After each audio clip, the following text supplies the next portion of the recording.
బంగ్లాదేశ్ మాజీ ప్రధాని షేక్ హసీనాకు బంగ్లాదేశ్ ట్రైబ్యునల్ మరణ శిక్ష విధించింది. ఆమె వస్తే చాలు వేసేస్తామంటూ కొందరు తయారయ్యారు. ఆమె పార్టీ అవామీ లీగ్ను నిషేధించారు. అయినా షేక్ హసీనాకు బంగ్లాదేశ్లో క్రేజ్ తగ్గడం లేదు. ఆమె ఉంటే బాగుండేదని చెప్పేవారే ఎక్కువయ్యారు. బంగ్లాదేశ్ తాత్కాలిక ప్రభుత్వంపై జనానికి మొహం మొత్తిందా?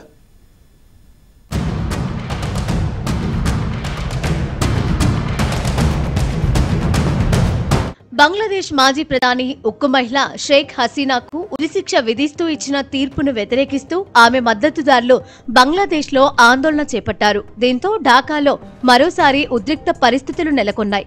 ఈ అల్లర్లలో పలువురు మృతి చెందారు.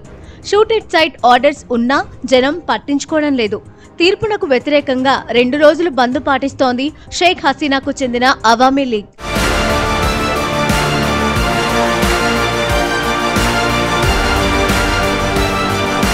ఢిల్లీలో ఉన్న షేక్ హసీనాను అప్పగించాలని భారత్కు బంగ్లాదేశ్ లేఖ రాసింది. అయితే అప్పగించే ప్రసక్తే లేదని తేల్చి చెప్పింది ఇండియా.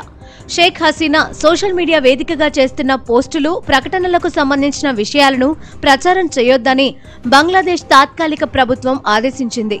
దేశంలో శాంతి భద్రతల దృష్ట్యా హింస, నేర కార్యకలాపాలను ప్రేరేపించే హసీనా వ్యాఖ్యలను ప్రసారం చేయొద్దని తెలిపింది. ఇవి సైబర్ భద్రతా ఆర్డినెన్స్ నిబంధనల ఉల్లంఘనల కిందకు వస్తాయని పేర్కొంది. అటువంటి వార్తలు ప్రసారం చేసేవారికి 2 ఏళ్ల జైలు శిక్ష, జరిమానా విధిస్తామని హెచ్చరించింది. షేక్ హసీనా తండ్రి ముజీబుర్ రెహమాన్ బంగ్లాదేశ్ స్వాతంత్ర్యం కోసం పోరాడారు. బంగ్లాదేశ్ జాతిపితగా నిలిచిపోయారు. ప్రధానిగాను పనిచేశారు. ముజీబుర్ రెహమాన్ కుమార్తెగా ప్రధాని పీఠం అధిరోహించిన షేక్ హసీనా బంగ్లాదేశ్ ను ఆధునికత, అభివృద్ధి వైపు పరుగులు పెట్టించారు. అందుకే ఆమెను అందరూ బంగ్లాదేశ్ ఐరన్ లేడీ అని పిలుస్తారు.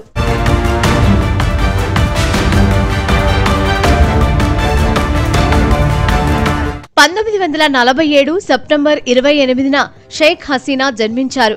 ఢాకా విశ్వవిద్యాలయం నుంచి బెంగాలీ సాహిత్యంలో హసీనా మాస్టర్స్ డిగ్రీ పూర్తి చేశారు. ఆ సమయంలోనే విద్యార్థి రాజకీయాల్లో చురుగ్గా పాల్గొన్నారు. 1968లో వివాహం చేసుకున్నారు.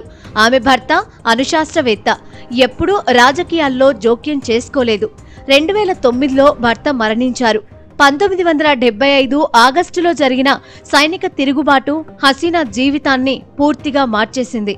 ఆ ఘర్షణల్లో ఆమె తండ్రి, తల్లి, 3 సోదరులు ఇంకా కుటుంబ సభ్యులు హత్యకు గురయ్యారు.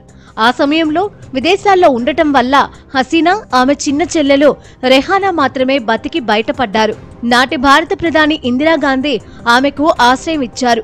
6 సంవత్సరాల తర్వాత 1981 మేలో బంగ్లాదేశ్కు హసీనా తిరిగొచ్చారు.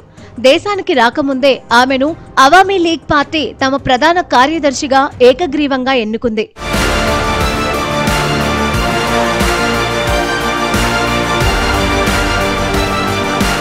షేక్ హసీనా మొదటిసారి 1996లో ప్రధానిగా బాధ్యతలు స్వీకరించారు.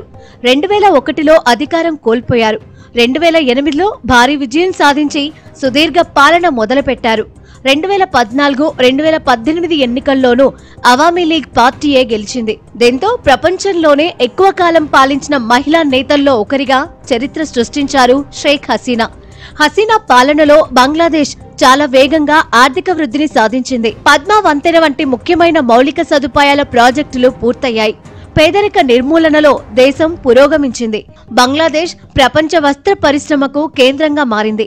మతతత్వానికి దూరంగా ఉంటూ దేశాన్ని అభివృద్ధి బాటలో నడిపారు. షేక్ హసీనా చేసిన అభివృద్ధి పాకిస్తాన్ లాంటి దేశాలకు కంటగింపుగా మారింది. హసీనా భారత్కు అనుకూలంగా ఉండేవారు. దీంతో పాకిస్తాన్ ఆమెకు వ్యతిరేకంగా కుట్రలు చేసింది. 5 సంవత్సరాల పదవీ కాలాన్ని పూర్తి చేసిన తొలి ప్రధాని కూడా షేక్ హసీనానే.